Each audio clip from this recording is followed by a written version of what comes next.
Hey guys, welcome back to my channel. My name is Noelle, and today we are talking about whether or not the Philippines really is in a running boom.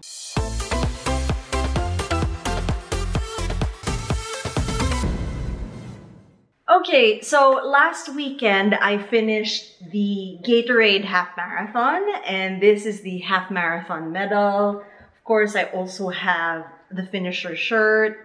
And I signed up for that because I'm preparing for the Sydney Marathon. For those of you who are new to my channel, you might be wondering, is this your first marathon? And I will say that this is not. It's actually going to be my 5th marathon, my 4th open one, because one of the marathons I've done in my life was actually attached to the end of an Ironman. And my 5th marathon over the 15 years that I've been running. So yes, I've been around for quite some time, but it's always nice to see new people on the road. And at all of the races I've been at for the past 2 years, 3 years, it's always been more new people I come across rather than the OGs, the old guard that I've been running with since 2009. With that being said, there were a number of news publications from mainstream media that have claimed that the Philippines is in its running era this year. After all, it's been quite a while since the time I started running, which was actually part of the Philippines and globally the second running boom. So basically, either the people who wrote these articles have a memory like Dory from Finding Nemo, where a lot of the long-term memory is erased every so often, or they just haven't been around long enough to know that there's actually a quite long and storied history behind running in the Philippines and the popularity of running in this country. Generally, globally, it is recognized that the popularity of middle to long distance running began sometime in the late 1960s. And then the various run races that we are now aware of these days, they began during the 1970s and 1980s. So that was the first running boom. The second running boom happened in the late 1990s to the early 2000s. This is where considerable increase in interest and participation in running throughout Europe and North America occurred. Naturally, as a country who kind of borrows aspects of culture from the first world countries, the Philippines was also involved in that second running boom. Contrary to the first running boom, the second running boom more clearly involved participating and finishing organized races. An aspect seen in the number of finishers at road races of all distances in the United States, which between 1990 and 2013 increased by 300%. So that was the era where I started running. Actually, there have been articles that were written in 2019 where running was actually on the downturn. And then the pandemic occurred. And a lot of people who had never run before, they took up running because, the gyms were closed, so how do you stay in shape? A lot of people began doing pandemic workouts, so at-home workouts, skipping rope, roller skating, that sort of thing, and running. Because it was something that you could do even outside the confines of a structure or facility like a gym. The streets were open unless you were commanded to stay inside, which happened for a few months during the pandemic. And then, of course, that kind of birthed a hunger for running events. More people have taken up running during the pandemic, and all of those intend to maintain their newfound passion for the sport once the pandemic is over. So this is a finding from Nielsen, the official research and intelligence supplier to World Athletics. Across 10 surveyed countries, 4 in 10 people considered themselves to be runners, and 30% of those run at least once a week. And what they discovered was the split was like 53% male, 47% female. More than a fifth of all runners revealed that they run more often than they did previously, and most in that group say they will continue to run more often once the pandemic is over. So it's kind of funny to see articles saying that the running era is here this year, where in fact, the roots of this current running boom extend to a little bit before the pandemic and really got its push through the pandemic. Another thing that these articles fail to mention is that long distance running, marathon running, it has a correlation with recessions. So I'm going to pull up another study, which was actually released by Running USA in 2020, saying that, remember the Great Recession? This article says, it lasted until 2013 when race finishers peaked at 19 million in the US. The one necessity for a running boom in the United States, history shows us, is a certain amount of national stress. And in that case, that uncertainty is global, making it likely the third running boom could be the biggest the world has ever seen. Those overseas are experiencing greater movement constraints than the US, but this hasn't stopped them. And then this article also goes on to say that during the second running boom, it taught us that runners were comfortable running longer, and it fueled the popularity of the half marathon.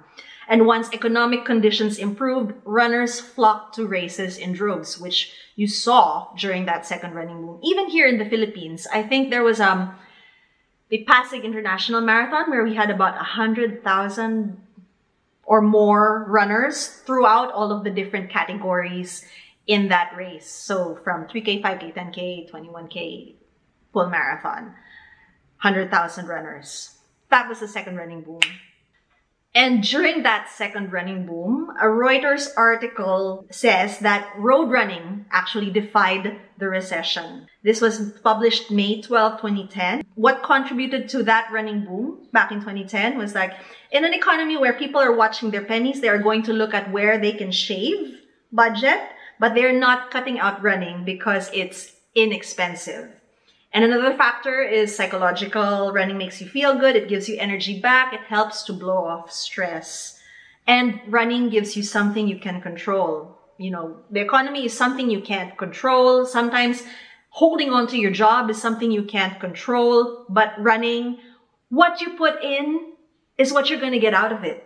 So it gives you a level of control that you don't have in other parts of your life, which also helps to keep your mental health balanced and stable. So yeah, that's what I found lacking in the coverage of this current running boom, is that it doesn't have context, it doesn't have history, and I think it laid the credit for the running boom squarely at the feet of influencers who, I know that their influence is massive, but I don't think that they are the ultimate cause for why people are starting running.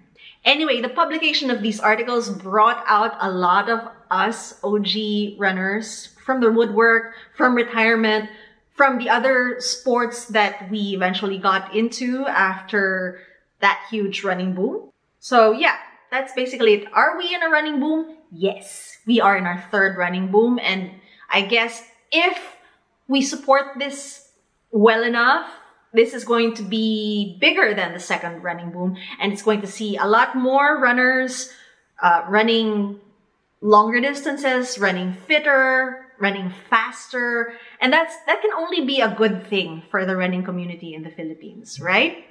That being said, I do think that newer runners do have a lot to learn from, I don't want to say older runners, but more experienced runners.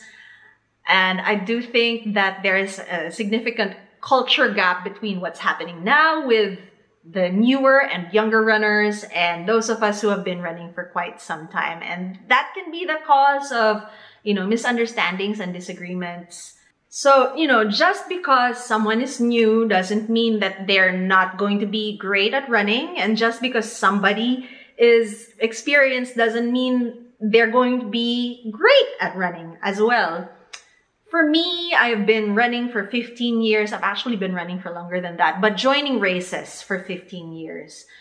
And my fitness has gone up and down and up and down. And I realized that it's cyclical and it really depends on what else you have going in your life, what phase of your life you're in. And that's completely fine because running is part of my lifestyle. And you have to understand that everybody on the road has their own journey and they run for their own reasons. Some of those reasons are not going to be the same as your own. Some of those motivations are not going to be the same as your own, and that's fine. I just want to address, I guess, what I experienced at last weekend's half marathon. And it was, you know, I did have a good time and I recorded a good finish. It's not my best, but it was really just more of a fitness test to see whether I could hold pace. And on that road, I encountered a group of pacers who, for 2 in the morning, were really quite loud and gregarious. And I think for some people, that's very motivating. It's exactly what they need. But I guess for these pacers, they also have to understand that some people don't like that level of interaction, especially so early in the morning. And so for me, I found that this pace group was going at the exact same pace I intended to go. And I didn't really want to be annoyed the entire time I was running.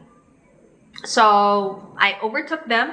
I outpaced them for the first 15 kilometers. And then when I looked at my watch and I saw that I was going faster than I intended and I could actually shut it down for the last 6 kilometers, I did.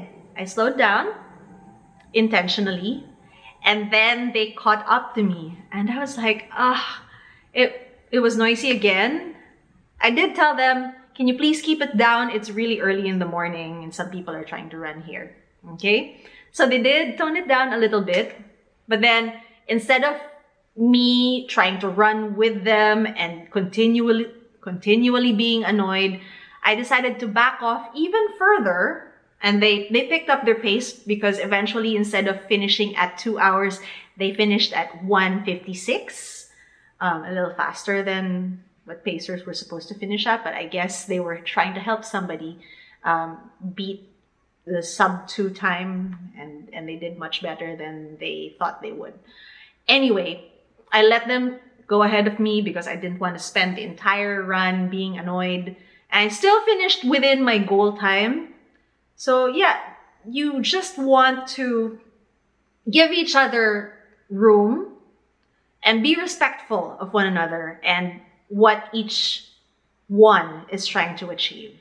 And I noticed that a lot of these people in that pace group, they were really new. I'd never seen them before in races. They probably had never seen me in races. So yeah, it's all about mutual respect. I am at 12 weeks to go for the Sydney Marathon. And so each week, I'm going to hold myself accountable and track my training because it's just part of my journey. And the main reason I started this blog and this vlog is to share my running journey with people. That's basically it for this week, except I want to address what I'm wearing.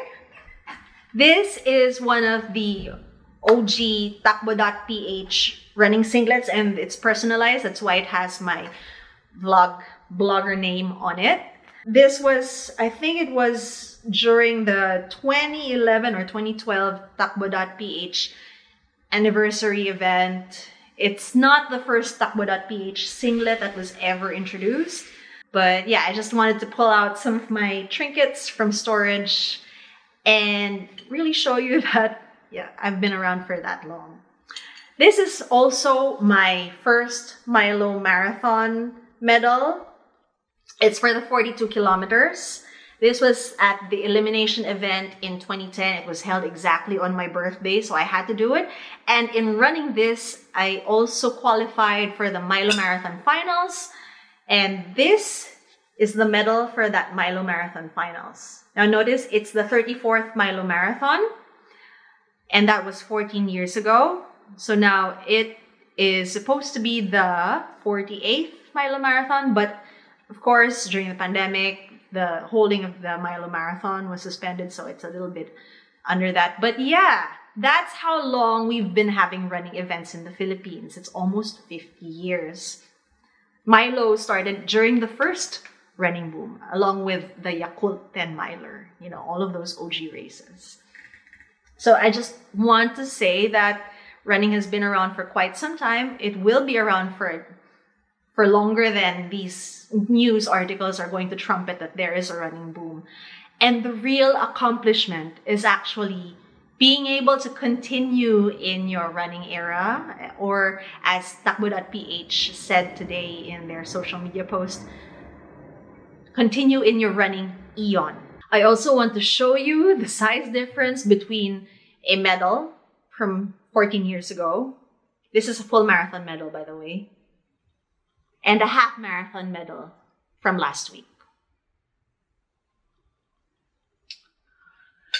Yep.